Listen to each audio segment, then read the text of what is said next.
So, 2 Just Stop Oil protesters were arrested for disrupting the Gallagher Premiership rugby final at Twickenham yesterday. By now, I'm sure you've seen the pictures of the scene. There you go. 37-year-old Dr Patrick Hart from Bristol and 40-year-old Sam Johnson from Essex ran onto the pitch midway through the first half of the match before throwing orange paint powder onto the field all over the place. Look at them there having a whale of a time. Play was suspended as the men were escorted from the stadium by stewards. I believe also a rugby player also got involved. There he is, taking him across the pitch, dragging him, kicking and screaming, perhaps you could say. So, joining me now is Zoe Cohen, a Just Stop Oil spokesperson. We've gone straight to the people who know what's going on. Thank you very much for joining me, Zoe. Do you think, with hindsight, it was perhaps a little bit of a mistake for Just Stop Oil to do this with this rugby match? They were very swiftly taken off and they ended up looking a bit silly, did they not? Hi, Emily. Thanks for having me on.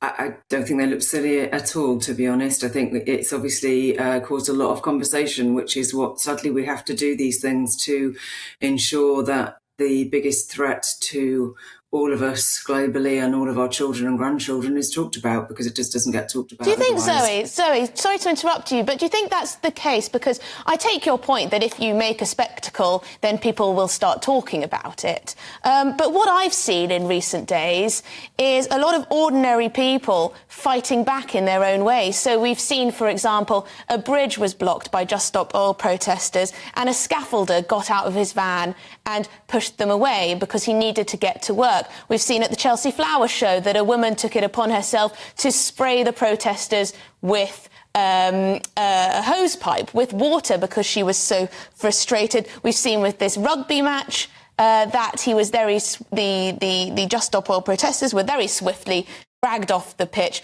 by the rugby player themselves and security. So do you think perhaps a lot of people are not getting the message and they actually find you a bit of a nuisance?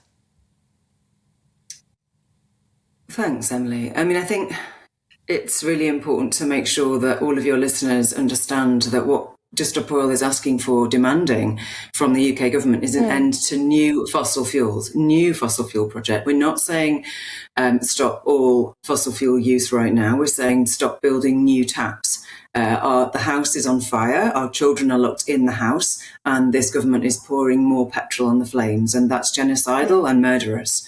So it's important that everyone understands that. Zoe, that's very extreme language. Do you genuinely believe that? Because I've been looking at statistics about this, because I want to know the facts, and I've been looking at climate-related deaths, and they've nosedived in the last years as we become more adaptive to different types of climate. Seems to be a trope that you guys push a lot.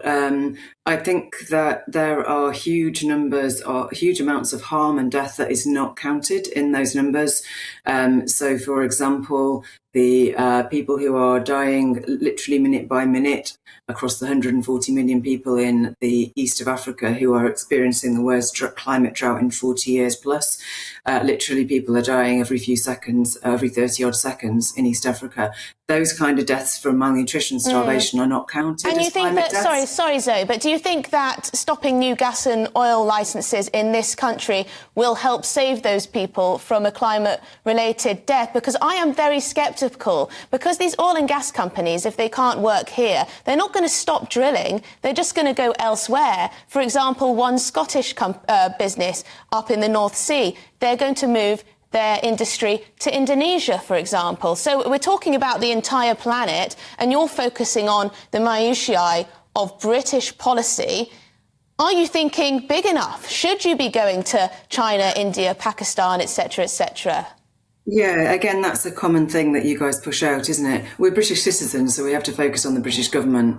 And as we know, there are courageous, ordinary people all over the world in lots of different countries who've had enough as well and are demanding similar or related demands of their own governments. I think only yesterday 6,000 people blocked a motorway in the Netherlands demanding an end to fossil fuel subsidies, etc.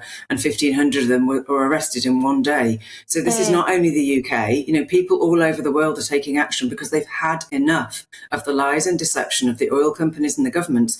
We know this government received, or this Conservative Party received £3.5 million, £3.5 million from oil interests, from polluters, and from the climate denial platforms. They are funding this government. No wonder the government doesn't want to stop oil and gas. Well, you wouldn't be surprised, you must be you? on that point, Zoe. You must be delighted to see. I think it was on the front page of one of the main newspapers today that Keir Starmer has said yes to the policy that you are proposing. He says that there won't be any new oil and gas licences in the North Sea. So do you consider that a big win for Just Stop Oil? Well, that isn't entirely new news, Emily. Labour Party talked about supporting the need to end new oil and gas projects some time ago, as have other main political parties and the Scottish Parliament. So, it's really just the Conservative Party that are out on a limb here. But it's not surprising because they get £3.5 million in 1 year alone from the polluters. So it's not really surprising that they don't want to, cut off the nose that's, or whatever the right expression is, the golden goose that feeds them. They don't want to end the golden goose, do they? So it's not surprising. But, at the end of the day, young people feel desperate, they're anxious, they feel totally left behind and ignored and betrayed by politicians. But I feel like a lot of the doom-mongering, across the world, Emily. I think a lot of the doom-mongering can make them feel that way, and I don't always believe it's justified, because I think a lot of people would like us to transition to a greener ways of energy. Of course we do, but a lot of people would concede that we're going to need oil and gas for at least 20, 30 more years in order to transition to net zero. So we may as well be getting it from here. We may as well be getting it from here, close to home, where it is probably more eco-friendly than importing it from halfway across the world, which is what will happen. So that's the problem. Just trying to be realistic about it. And, of course, we need to put lots of energy into adaptation, Emily, across the world. We do need energy into adaptation. I would absolutely agree with that. But we need to be realistic about physics. You can't negotiate with the melting point of ice. You guys sometimes talk as if this thing is negotiable. The melting point of ice isn't negotiable. The temperature at which people die isn't negotiable. The temperature at which crops fail isn't negotiable. It's not negotiable, this stuff. This is where I disagree with you, because we are coming up as a species, we are coming up with new ways every day to keep and sustain our way of living. Emily, and I really do think you need to be more positive. With greatest respect and love to you as a young person, in Pakistan, only a few days ago, they had 48.5 degrees. I'm sorry, but we would not survive very long in that heat. People don't survive in that heat, Emily. I think more people die in cold weather, actually. But I take your point, and I'll let the viewers, of course, have been listening, and they'll have very different opinions on all of this. And I just think that you should have a more positive message, because there is a lot of fear-mongering, and I think that is actually affecting young people. We have a very positive message. Come out and join us every Saturday, 12 p.m. Parliament Square. We're lovely people. You'll have a great time, and you'll have a sense of purpose in your life. There we go. There's the pitch. End new fossil fuels. There's the pitch to the nation. Thank you very much indeed. I really appreciate your time this afternoon. Zoe Cohen, a Just Stop Oil spokesperson there. Whew, let me know what you think about that one. So